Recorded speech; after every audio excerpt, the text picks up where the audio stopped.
Assalamualaikum warahmatullahi wabarakatuh. Alhamdulillahirabbil alamin, hamdan na'imin, hamdan syakirin. Hamdan yuafi ni'amahu wa yukafi mazidah.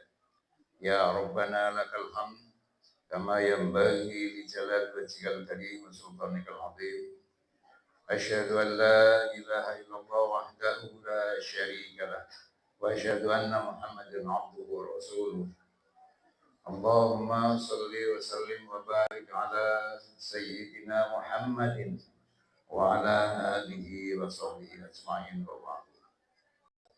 Alhamdulillah, kita semuanya tetap sabar, nasbiru alal bala, sabar dalam menghadapi ujian-ujian, dalam menghadapi cobaan-cobaan.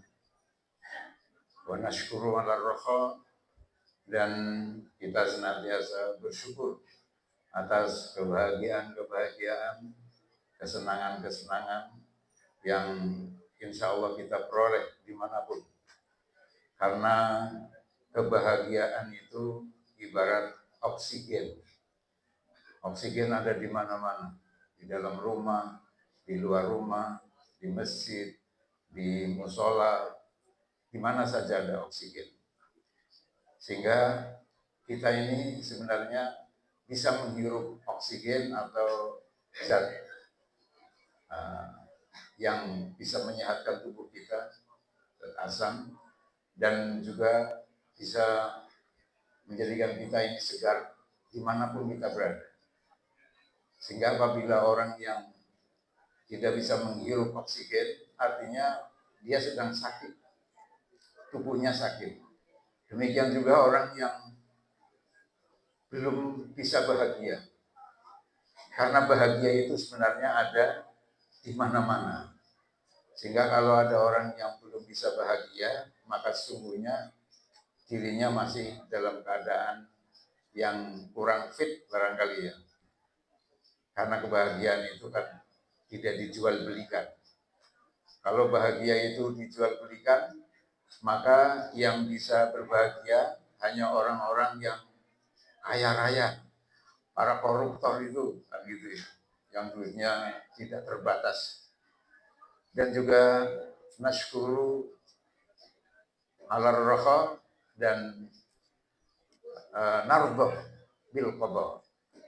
Kita senantiasa ridho, rela akan ketetapan-ketetapan Allah Subhanahu wa taala yang ditetapkan bagi kita semuanya. Seperti pada hari ini kita ditetapkan untuk bisa bersama-sama berkumpul dalam kajian KHGT, Kalender Hijriah Global Tunggal. Bapak, Ibu, saudara-saudara yang saya muliakan, sebenarnya orang-orang itu bisa memahami KHGT dengan mudah. Semua masyarakat. Seperti kalau kita memahami keuangan negara.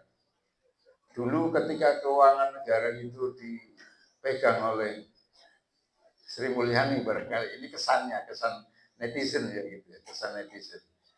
Ketika keuangan negara dipegang oleh Sri Mulyani, orang itu sulit untuk memahami. Amat sulit ya. Moneter lagi, moneter, apa itu moneter itu ya. Tapi begitu subhanallah, Menteri Keuangannya ganti Pak Purbaya ya Pak, Pak Purbaya. Oh ternyata bisa disederhanakan sedemikian rupa sehingga menjadi mudah semua. Kenapa masyarakat sulit untuk mendapatkan modal? Padahal di sana ada modal numpuk sampai 200 triliun, hanya diambil 200 triliun, kemudian dibagikan ke bank-bank, bank-bank ini dipersilakan untuk meminjamkan kepada masyarakat.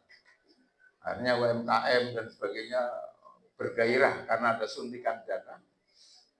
Kata beliau, nanti kalau mereka sudah bagus, baru kita pungut pajaknya. Pasti mereka tidak akan menjerit karena punya uang. Gitu. Jadi seperti itulah. KHGT ini juga demikian. Kalender Hijriah Global Tunggal ini sebenarnya pengembangan dari Imkanur Ru'yah Mabin. ru'yah itu artinya kemungkinan hilal atau bulan baru bisa dilihat. Menurut Mabim, Mabim itu singkatan dari Menteri Agama Brunei, Indonesia, Malaysia, dan Singapura. Menteri agamanya itu bergabung dalam Mabim. Kemudian menetapkan kriteria berapa tinggi hilal untuk bisa diru'yah, untuk bisa dilihat.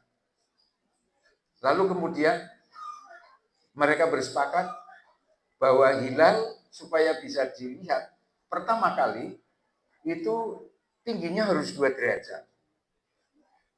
Kemudian jarak antara bulan dan matahari harus 3 derajat. Umurnya bulan sejak ijtima sampai dengan maghrib harus 8 jam. Itu pada awal dicanangkannya imkanur ru'yah. Imkanur ru'yah itu apa?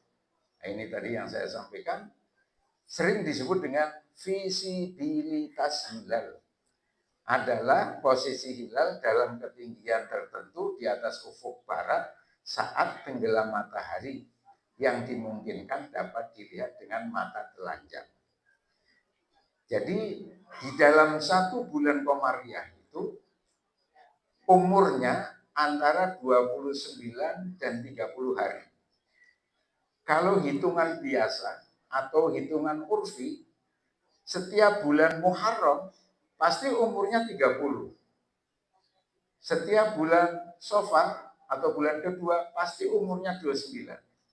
Dan terus 30, 29, 30, 29 dan seterusnya. Itu urfi. Tetapi kalau menurut hisab qat'i, hisab yang benar-benar menghitung posisi hilal terhadap bumi kita ini, maka tidak mesti harus Muharram 30 hari, Safar 29. Ada kalanya Muharram 30 hari, Safarnya bisa 30 hari lagi. Jadi tidak 30, 29, 30, 29 dan seterusnya. Bapak Ibu yang saya muliakan, bayangan imkan ru'yah itu seperti ini. Nah, ini kita ada di ufuk sebelah barat ya. Matahari tenggelam. Ketika sampai di ufuk, matahari sampai di ufuk. Ketika matahari sampai di ufuk itu tinggi matahari min 1 derajat. Tidak 1 derajat itu tidak, tapi min 1 derajat. Sesungguhnya dia sudah lebih masuk ke dalam ufuk, tapi masih kelihatan. Mengapa? Ini karena ada bias angkasa. Ada bias angkasa, ada bias air. Kalau bias air itu, misalnya kita mempunyai air 1 gelas, kita masukkan pensil. Nah, pensil itu di dalam air seperti terangkat. Padahal tidak. Itu namanya bias atau refraksi. Jadi matahari juga begitu. Meskipun matahari sudah di bawah ufuk, min 1 derajat, tapi dia masih kelihatan. Nah, imkanur ru'yah ini setelah terjadi ijtima itu kumpulnya antara bumi kita, kemudian bulan, kemudian matahari dalam 1 garis cakrawala. Itu namanya ijtima, kumpul. Bumi, bulan, dan matahari kumpul dalam 1 garis. Itu namanya ijtima, atau dalam bahasa ilmu falak disebut dengan conjunction, konjungsi. Nah, ijtima itu terjadi setiap bulan dengan umur itu tadi. Kalau tidak 30 ya 29. Sehingga setiap tanggal 29 itu dipastikan akan terjadi ijtima. 29 atau 29 lebih itu. Nah, setelah terjadi ijtima, matahari terbenam terlebih dahulu dibandingkan bulan. Dan dimungkinkan dapat dilihat. Nah, ini hilal, ini bulan, ini mungkin bisa dilihat. Mengapa? Karena ada di atas ufuk. Nah, ini yang namanya ufuk ini. Yang namanya ufuk ini. Sehingga ketika hilal ada di atas ufuk, maka bisa dilihat.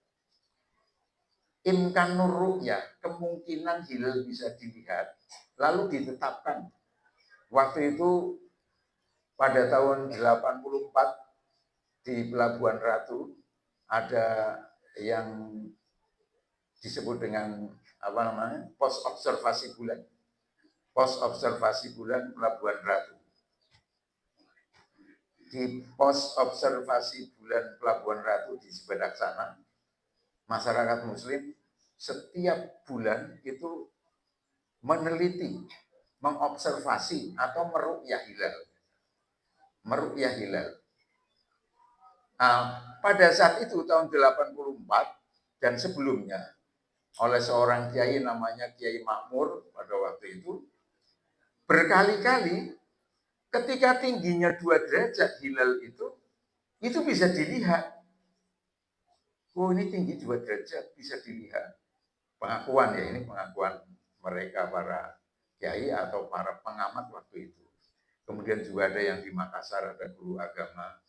Nah, karena itu maka MABIN, Menteri Agama Brunei, Indonesia, Malaysia, dan Singapura kemudian menetapkan, oh kalau begitu imkanur ru'yah, kemungkinan hilal bisa dilihat, itu dimulai dari tingginya 2 derajat. Sehingga apabila menurut hisab, dihitung sudah 2 derajat, oh kalau begitu dilihat atau tidak bisa dilihat, besok sudah tanggal 1 bulan baru. Nah, itu awal mulanya 2 derajat itu tahun 92 ditetapkan begitu. Namun kemudian mereka juga berdasar pada kitab Syarah Tuhfatul Muhtaj. Ya. Ini ada di dalam kitab ini disebutkan yang bagi fi ma law dalal hisabul qat'i wa ala wujudihi ba'dal ghurubi bihaitsu tatati ru'yatuhu lakin lam yujad bil fi'li ayyak fi dzalika falyata'ammal. Jadi sebaiknya apabila hisab qat'i telah menunjukkan atas wujudnya hilal, kalau hisab sudah menghitung hilal 2 derajat maksudnya, maka dilihat atau tidak dilihat cukuplah itu. Besok sudah bisa ditentukan bulan baru, maksudnya seperti itu. Nah, mereka juga bersandar kepada kitab Tuhfatul Muhtaj ini. Jadi MABIN itu bersandar pada kitab yang dikarang oleh Asyarwani dan Ibnu Qasim Al-Ibadi. Bapak Ibu Saudara sekalian yang saya muliakan, mulai tahun 92 kemudian resmi ada kriteria 238. 2 itu tinggi hilal. Nah, seperti tadi ya, kita lihat begitu matahari tenggelam, tinggi hilal itu 2 derajat. 2 derajat itu secara mudah, kalau panjenengan menghadap ke ufuk barat, lalu tangan panjenengan seperti ini, yang bawah ini lurus dengan ufuk, kemudian yang atasnya ini lurus dengan bulan, maka ini tingginya 2 derajat. Ini ajarannya orang Jepang begini. Nah, kalau seperti ini berarti tinggi hilal 4 derajat. Kalau seperti ini 6 derajat. Jadi tinggal melihat ke ufuk sebelah barat sana, yang bawah ini di ufuknya, lalu misalnya hilal ada di atas begini, oh ini tingginya 2 derajat, 4 derajat, 6 derajat, dan seterusnya. Nah, kriteria itu adalah kriteria 238. Karena apa? Tingginya 2 derajat, jarak bulan matahari 3 derajat, disebut juga dengan elongasi, jarak lengkung ya. Kemudian umur bulan sejak istima itu, misalnya istima kumpulnya antara bulan, antara bumi, bulan, dan matahari sejak pukul 10, maka jam 10 pagi sampai dengan maghrib 8 jam, nah berarti umurnya 8 jam. Atau yang penting tingginya 2 derajat. 2 derajat dan jarak 3 derajat, atau 2 derajat dan umur bulan 8 jam.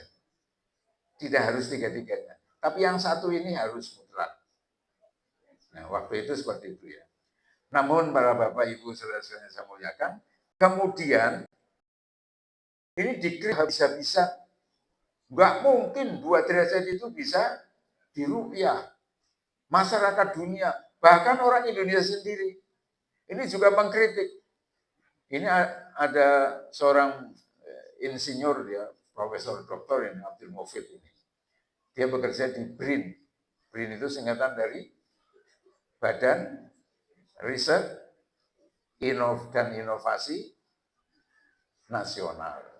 Badan Riset dan Inovasi Nasional menyebutkan bahwa kriteria imkanur ru'yah atau visibilitas hilal di Indonesia yang dianggotai oleh negara-negara MABIM dan mengacu pada 2 derajat itu ternyata tidak dapat mengakhiri masalah perbedaan dalam penetapan awal-awal bulan Komariah, khususnya Ramadan, Syawal, dan Dzulhijjah. Ini yang mengkritik dari BRIN sendiri, dari orang Indonesia sendiri. Nah, bagaimana Malaysia? Malaysia juga mengkritik. Ini ada pakar falak juga namanya Zamri. Ketika ada lokakarya di Semarang, dia menyatakan bahwa ketinggian 2 derajat, elongasi 3 derajat, umur bulan 8 jam ini sering dipertikaikan masyarakat antar anggota MABIM. Jadi anggota MABIM sendiri ketika tingginya 2 derajat, maaf kami belum bisa meru'yah, jadi besok masih tanggal 30. Ada lagi kami sudah memastikan besok masih tanggal 1 dan seterusnya. Masih dipertikaikan. Ini Malaysia. Kemudian orang Brunei juga mengatakan bahwa teori visibilitas hilal MABIM sangat subjektif. Subjektif itu ya lawan dari objektif ya. Artinya tidak ada kepastian teori visibilitas hilal atau imkanur ru'yah 2 derajat itu tidak ada kepastian. Jadi sangat subjektif. Belum mampu memberi kepastian. Terutama ketika posisi hilal di bawah 2 derajat. Pada waktu itu dan berlangsung lama sekali ketika hisab menghitung tingginya 2 derajat, itu bisa dipastikan ada laporan keberhasilan ru'yah. Tapi ketika dihitung tinggi hilalnya kurang dari 2 derajat, tidak ada laporan. Yang semacam ini kemudian dikritik habis. Nggak mungkin oleh masyarakat dunia mengatakan, nggak mungkin 2 derajat itu bisa dilihat, bisa diru'yah. Karena banyaknya kritik ini, maka kemudian kriteria itu diperbarui. Yakni dengan kriteria 3, 6, 4. Jadi yang pertama 2, 3, 8. Kemudian karena banyaknya kritik, kemudian diubah oleh 4 negara ini, oleh Brunei, Indonesia, Malaysia, dan Singapura, diubah menjadi, kalau begitu tingginya ditambah. Bukan 2 derajat, tapi 3 derajat. Nah, ini menjadi 3 derajat. Lalu jarak bulan matahari menjadi 6,4 derajat. Nah, kalau tadi 2 derajat. Nah, sekarang mulai tahun 2021, ini sebagaimana yang ditetapkan oleh Menteri Agama kita sebelum ini ya, yang namanya Bapak Yakut Khalil Qomas itu ya, kemudian ditetapkan bahwa tinggi hilalnya 3 derajat, bukan 2 derajat. Nah, lalu yang kemarin 2 derajat selama sekian tahun, dari tahun 92 sampai tahun 2021. Lalu gimana gitu ya? Lalu apakah mereka yang sudah mendasarkan pada kriteria 2 derajat itu puasanya batal atau tidak kan gitu ya? Ya pertanyaan macam-macam. Begitu diganti dengan 3 derajat tingginya, lalu jarak bulan matahari 6,4 derajat, yang itu disepakati oleh semua negara-negara MABIM, termasuk Indonesia ini, maka kemudian sampai dengan hari ini, MABIM itu masih menggunakan 3, 6, 4. Kalau Muhammadiyah beda. Muhammadiyah saat sebelum ini menggunakan wujudul hilal, hisab hakiki wujudul hilal. Artinya apabila hari itu sudah terjadi ijtima qoblal ghurub, sebelum matahari tenggelam sudah terjadi ijtima. Pada saat matahari tenggelam, bulan di atas ufuk. Ya, sehingga dengan kriteria ini maka besoknya pasti tanggal 1. Bulan di atas ufuk dengan tinggi berapapun, tidak harus 3 derajat. Namun sekarang ini nanti akan kita lihat bersama, Muhammadiyah beralih ke KHGT. Mengapa kriteria 364 tinggi dengan 3 derajat ini adalah tinggi yang sudah diteliti oleh seorang pakar dari Malaysia. Namanya Muhammad Ilyas, ya, diteliti. Jadi tinggi hilal supaya bisa dilihat itu 3 derajat. 3 derajat itu sebenarnya 4 derajat. Tapi karena itu tadi, hilal itu mengalami refraksi. Semua benda-benda langit itu mengalami refraksi atau mengalami bias angkasa. Jadi ketika hilal itu ada di atas ufuk, itu sebenarnya dia ada di bawahnya atau -1. Sehingga ketika disebutkan tinggi hilal 3 derajat, sebenarnya dia 4 derajat. Sehingga dengan mudahnya maka supaya tidak ada kerepotan untuk menerjemahkan bias angkasa, refraksi dan sebagainya, sudah ditetapkan saja bahwa tinggi hilal 3 derajat itu sudah bisa dilihat. Imkan nurulnya 3 derajat. Kemudian mengapa elongasi 6,4 derajat? Ini berdasarkan penelitian dari Muhammad Odeh dari Yordania tahun 2006 bahwa jarak antara bulan dan matahari minimal agar bulan bisa dilihat, maka jarak lengkungnya itu harus 6,4 derajat. Nah, seperti ini. Mungkin Bapak Ibu bisa melihat, ini kita ada di laut ya, di laut, di ufuk sebelah barat. Ini kriteria baru imkanur ru'yah pada saat matahari terbenam, pada akhir bulan tentunya ya. Nah, akhir bulan itu tanggal 29. Tinggi bulan minimal 3 derajat. Nah, ini begitu matahari tenggelam, nah, diikuti oleh hilal, ini jarak antara matahari dengan bulan ini 6,4 derajat jarak lengkungnya. Jadi apabila ini dilihat dari bumi, bulan dan matahari dilihat dari titik pusat bumi 6,4 derajat. Tingginya adalah 3 derajat. Nah, jadi seperti ini. Ini terakhir keputusan pemerintah sampai dengan hari ini. Karena keputusannya kan baru kemarin tahun 2021. Lalu dicanangkannya pada Ramadan tahun 2022. Jadi baru sekian tahun ini. Bapak Ibu yang saya muliakan, dengan 364 istilahnya 364, maka kemudian ini merupakan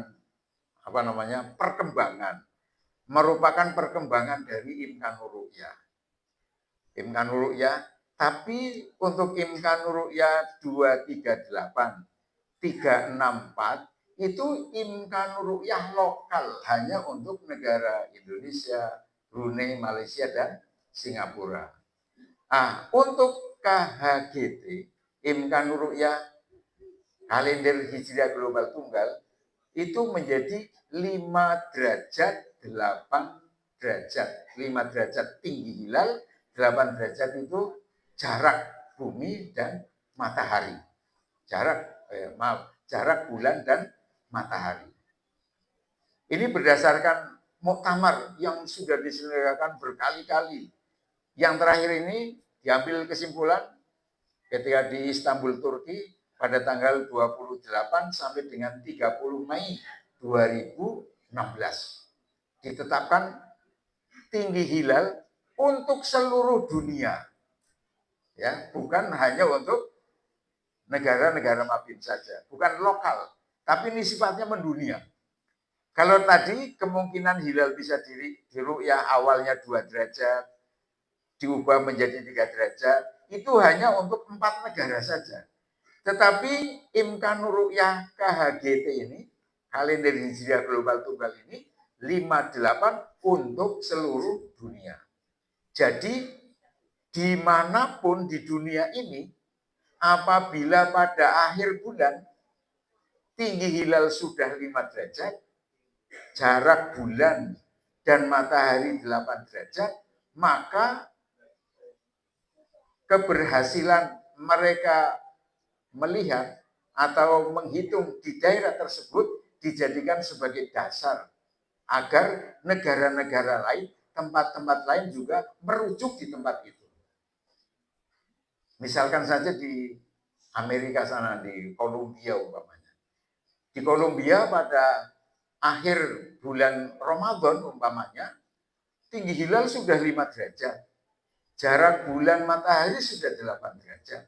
Oh, kalau begitu keberhasilan Kolombia itu atau keberhasilan Kolombia meruqyah hilal itu dijadikan sebagai dasar untuk tempat-tempat lain di seluruh dunia. Kalau kemarin-kemarin kan kita belum mendunia hanya untuk Mabim saja. Atau dengan menggunakan Muhammadiyah selama ini dengan wujudul hilal itu kan juga hanya untuk Indonesia saja. Tetapi sekarang Muhammadiyah sudah meleburkan diri masuk kepada kalender Hijriah global tunggal. Jadi luar biasa Muhammadiyah bisa mengorbankan wujudul hilal untuk meleburkan diri pada kalender Hijriah global tunggal.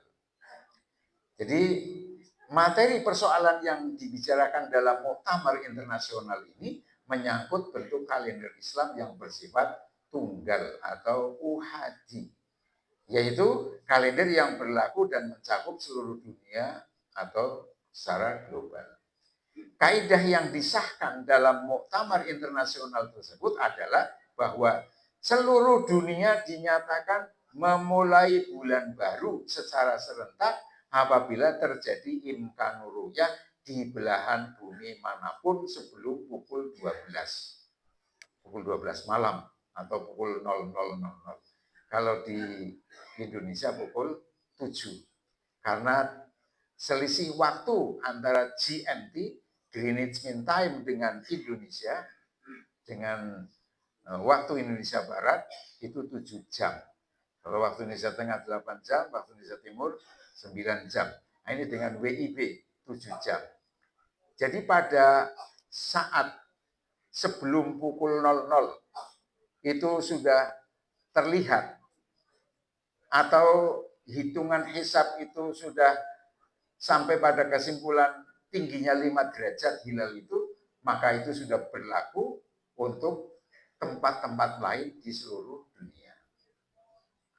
Jadi ada ketentuannya, tinggi bulan di atas horizon pasca ghurub minimal 5 derajat. Jadi ini sesungguhnya pengembangan dari imkanur ru'yah yang ada di Indonesia, yang ada di Mabim itu. Awalnya 238, dikembangkan menjadi 364. Bagi yang ingin mengglobal, menginternasional, maka 364 dikembangkan lagi menjadi 58. Jangan berhenti di 364. Karena 364 menurut penelitian yang dilakukan oleh masyarakat Yordania, terutama oleh Odeh, Muhammad Odeh, itu tidak bisa diru'yah 3 derajat. Kalau 3 derajat belum, tapi begitu 5 derajat itu sudah bisa diriah dan itu berlaku untuk seluruh dunia. Karena itu maka menjadi 58 atau tinggi hilalnya 5 derajat, kemudian jarak atau elongasi antara bulan dengan matahari, jarak lengkungnya itu menjadi 8 derajat. Alhamdulillah Muhammadiyah juga sekarang ini sudah menggunakan KHGT. Ini ada pengecualian. Bila kemudian di negara-negara itu semua, khususnya di negara barat. Mengapa kok barat? Karena hilal itu terbit dari barat dan terus berangsur-angsur menuju ke timur. Coba kita berangan-angan. Ketika tanggal 1 Ramadan umpamanya, kita melihat hilal itu di ufuk barat ya, tingginya 2 derajat, lalu tenggelam.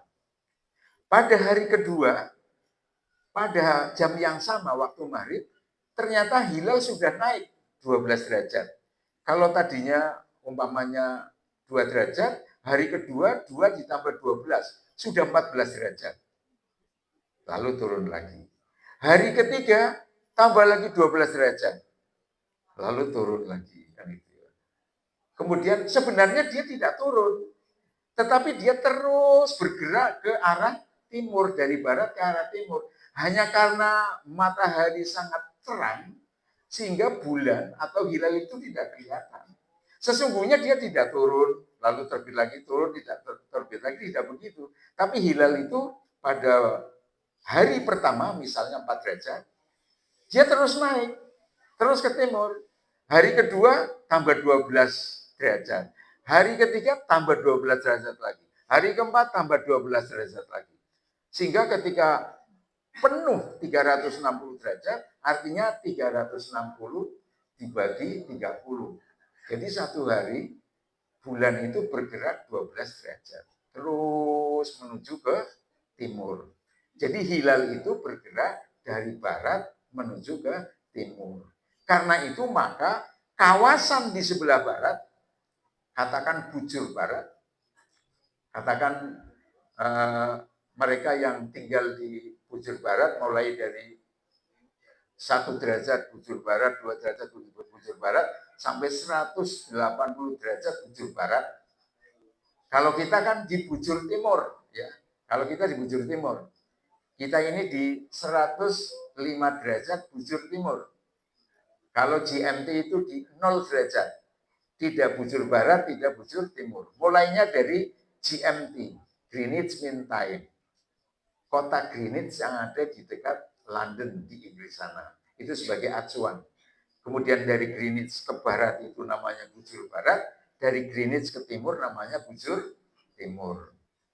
Sehingga dari Greenwich itu 1 derajat, 2 derajat ke timur, kita ada di 105. Terus sampai 180. Ini nanti sudah ada internasional deadline atau garis tanggal internasional. Pertemuan antara bujur barat dengan bujur timur.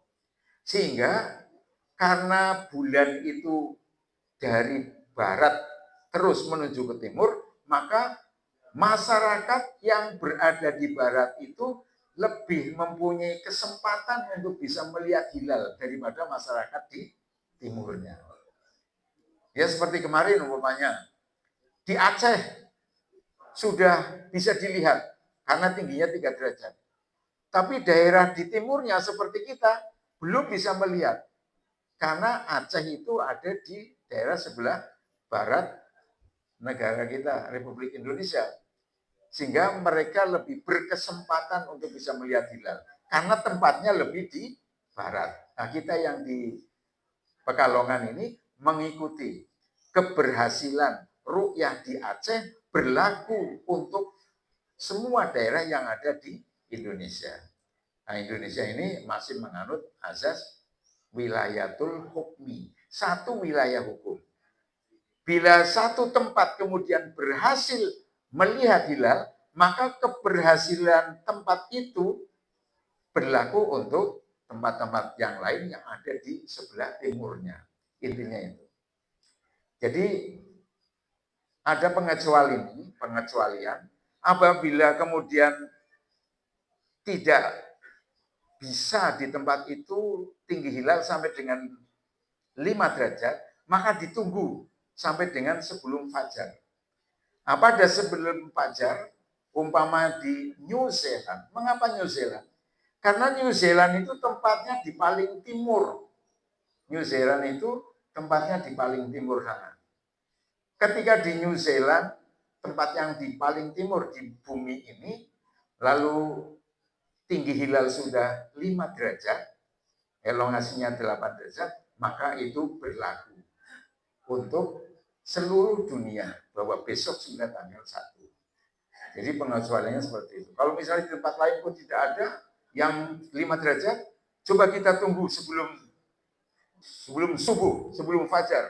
di New Zealand. Oh ternyata New Zealand bisa dilihat atau 5 derajat tingginya. Oh berarti itu berlaku untuk seluruh dunia. Besok tanggal 1.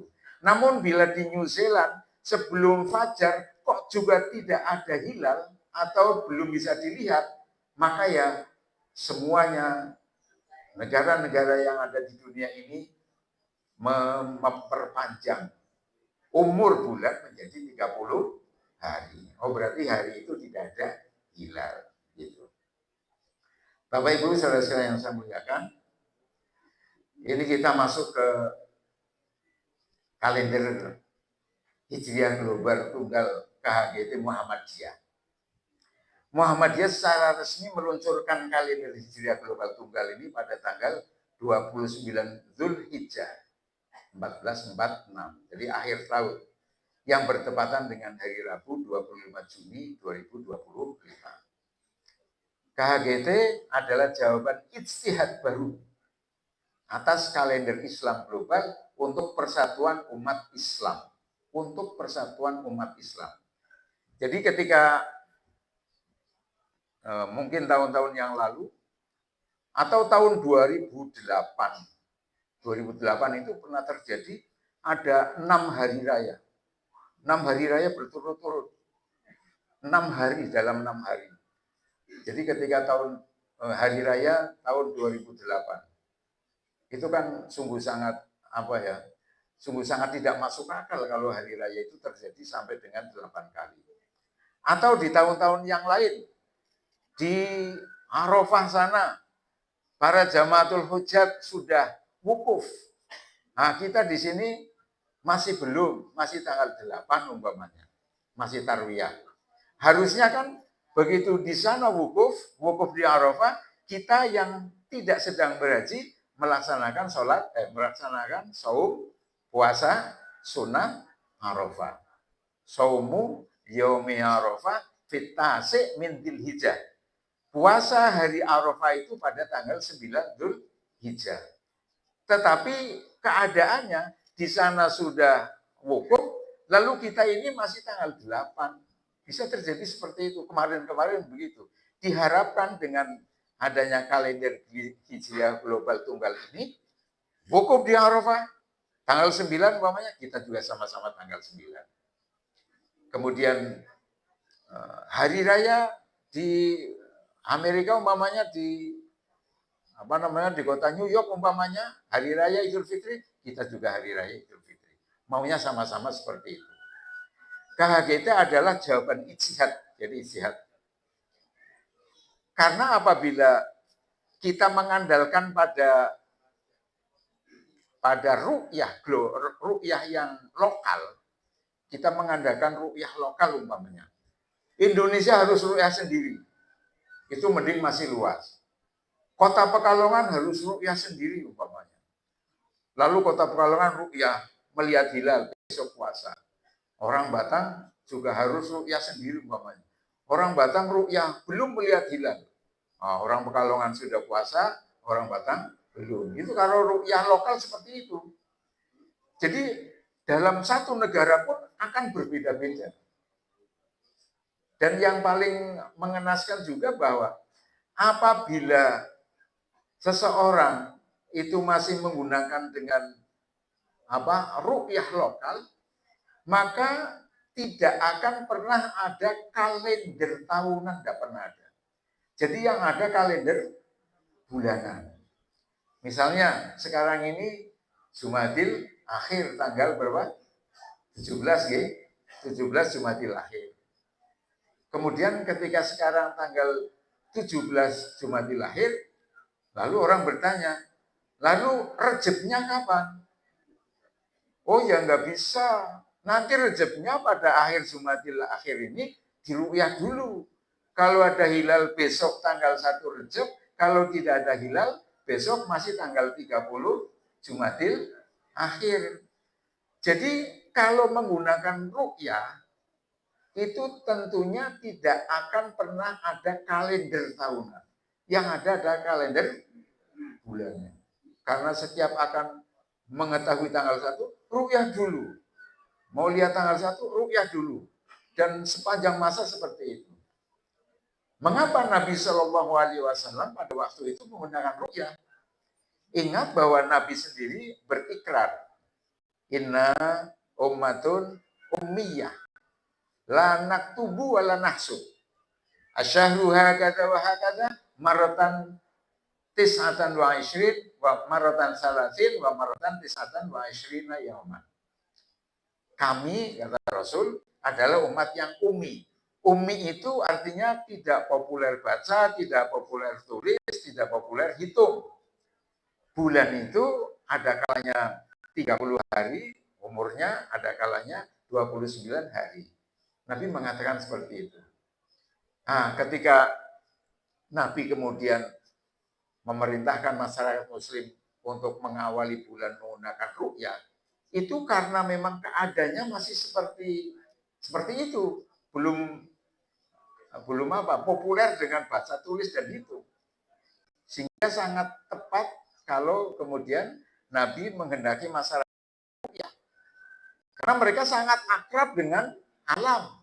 Begitu melihat hilal, mereka sudah tahu, oh ini tanggal 3, ini tanggal 4, ini tanggal 6, dan seterusnya.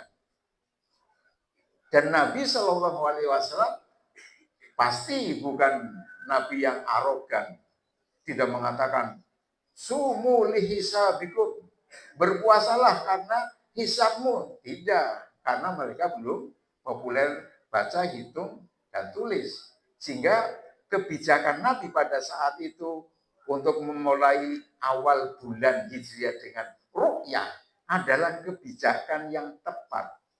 Ya, karena Nabi sendiri juga dalam berbagai macam kesempatan mengatakan khatibin nas biqadri uqulihim. Berbicaralah kepada manusia semuanya dengan kadar kemampuan pemikiran mereka. Jangan mengatakan sesuatu yang mereka sungguhnya tidak tahu, tapi dengan kadar pemikiran mereka. Kadar pemikiran mereka pada waktu itu, pada zaman Nabi, yang melihat, belum sampai pada taraf menghitung. Tapi seiring dengan perkembangan zaman, dengan perkembangan ilmu pengetahuan, masyarakat sekarang ini tidak bisa dikatakan dengan masyarakat yang ummi. Tidak bisa, karena masyarakat sudah pegang laptop, pegang HP, kalkulator, hitung, macam-macam. Ilmu pengetahuan juga sudah sangat luas. Profesor, doktor itu banyak sekali, kan gitu ya. Tapi ya banyak orang-orang yang pinter, hanya kebijakan-kebijakannya ini masih belum pinter ya. Misalnya saja ini, mengapa banjir bandang begitu hebat? Dimulai dari di tahun 2025 ini ya, November ini, dimulai dari Bogor, kemudian sampai Majenang, Cilacap, Banjarnegara, sampai ke Gunung Semeru sana Lumajang, berpindah lagi ke Sumatera Barat, Sumatera Utara, kemudian sampai ke Aceh.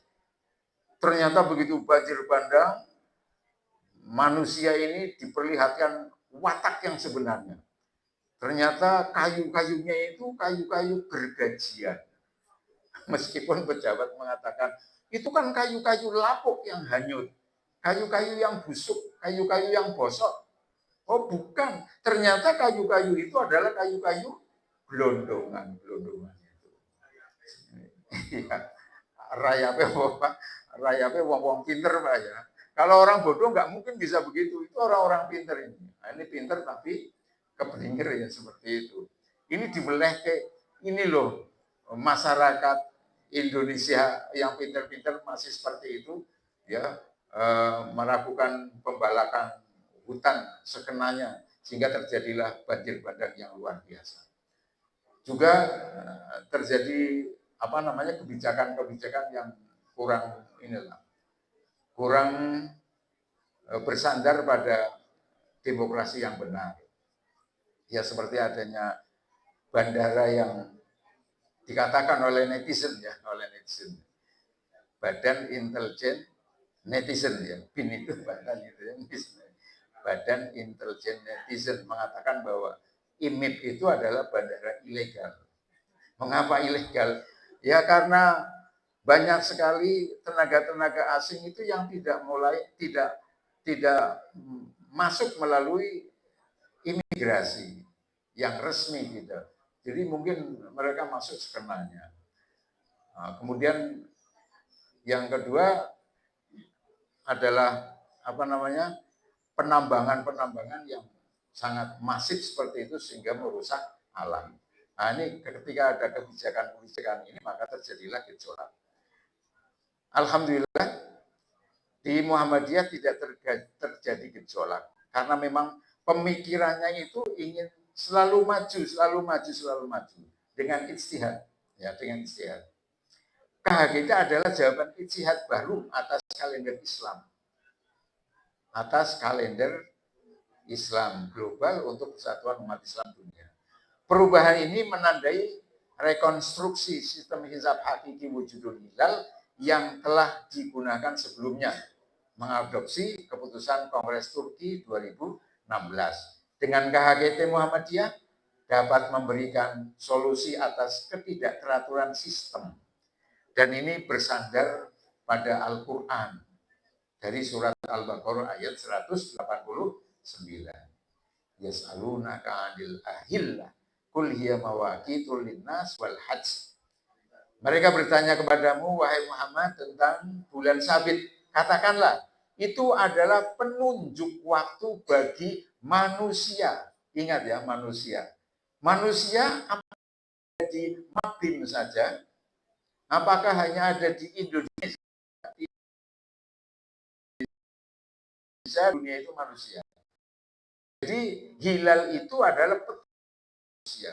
Karena petunjuk bagi manusia dan manusia ada di dunia secara global, maka kalendernya juga harus kalender untuk mengayomi semua manusia yang ada di bumi itu. Yang bisa dijadikan pertanda waktu bagi manusia yang ada di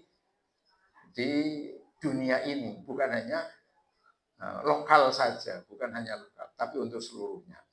Di samping itu juga berdasar pada surat Yunus, surat yang ke-10 ayat 5. Wa qaddarahu manazila li ta'lamu adada sinina wal hisab. Jadi ketika Allah menciptakan matahari sebagai sumber cahaya, kemudian bulan sebagai sumber cahaya juga yang diberikan oleh matahari, diterima oleh bulan, dipantulkan ke bumi. Kemudian ini semuanya adalah untuk mengetahui bilangan tahun dan bulan. Dan ini pasti konstan.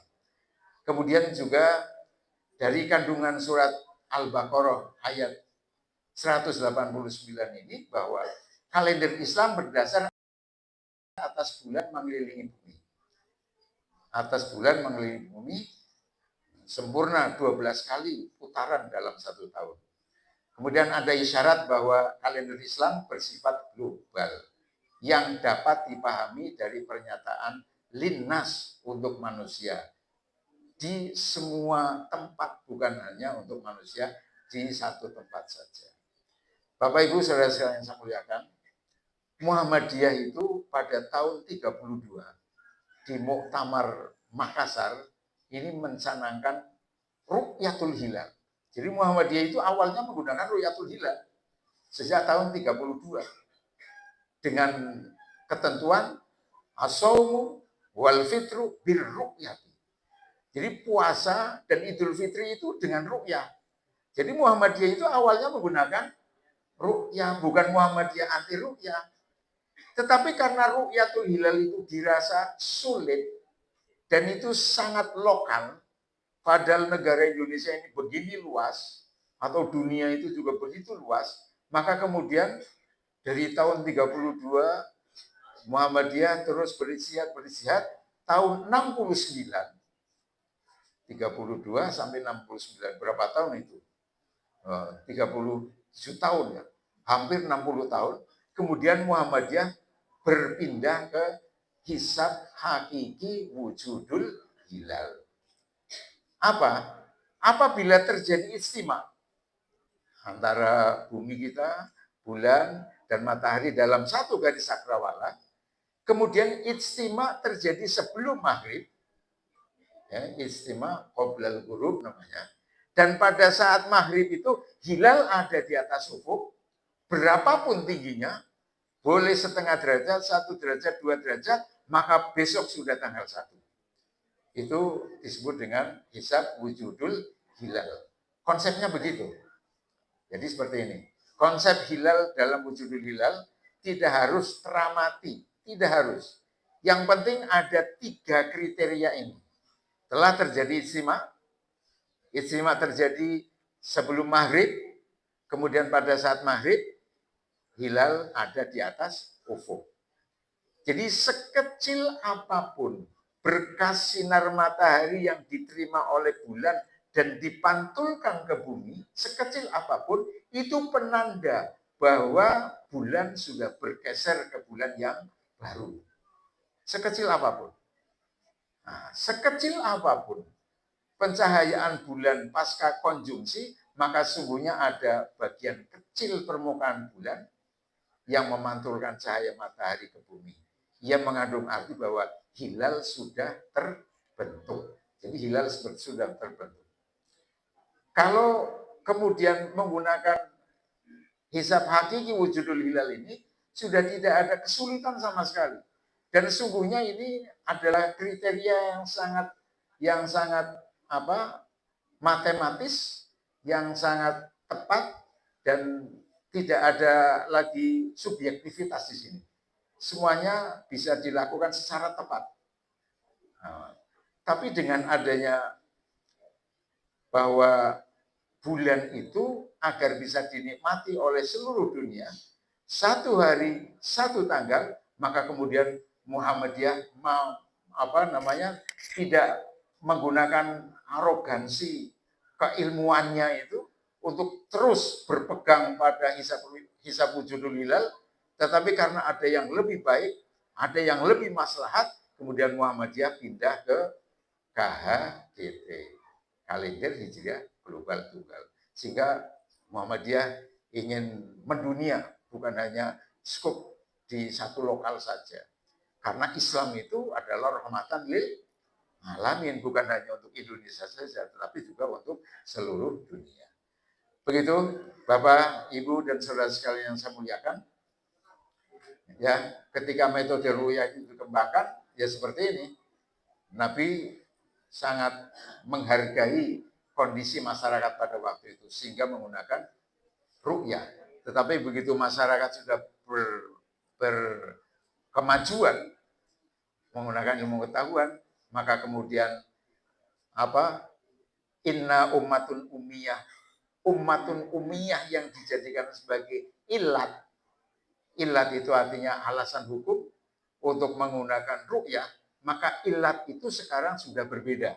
Alasan hukumnya sudah berbeda karena masyarakat Nabi sekarang sudah tidak ummi lagi. Masyarakat Nabi sekarang ini sudah menjadi umat yang cerdas, umat yang mengetahui pengetahuan, umat yang bukan hanya menulis, membaca, hitung saja, tetapi sudah ilmunya sudah mengglobal. Artinya segala ilmu pengetahuan itu sudah diserap oleh masyarakat zaman sekarang. Karena itu maka kebijakannya tentunya juga harus berbeda. Demikian Bapak, Ibu, saudara sekalian yang saya muliakan, mungkin ada hal-hal yang bisa dibicarakan, monggo untuk bisa kita sharing bersama. Sekian, kurang lebihnya mohon maaf. Mungkin ada tanya jawab apa enggak, Pak? Oke, monggo. Monggo, Pak. Waalaikumsalam.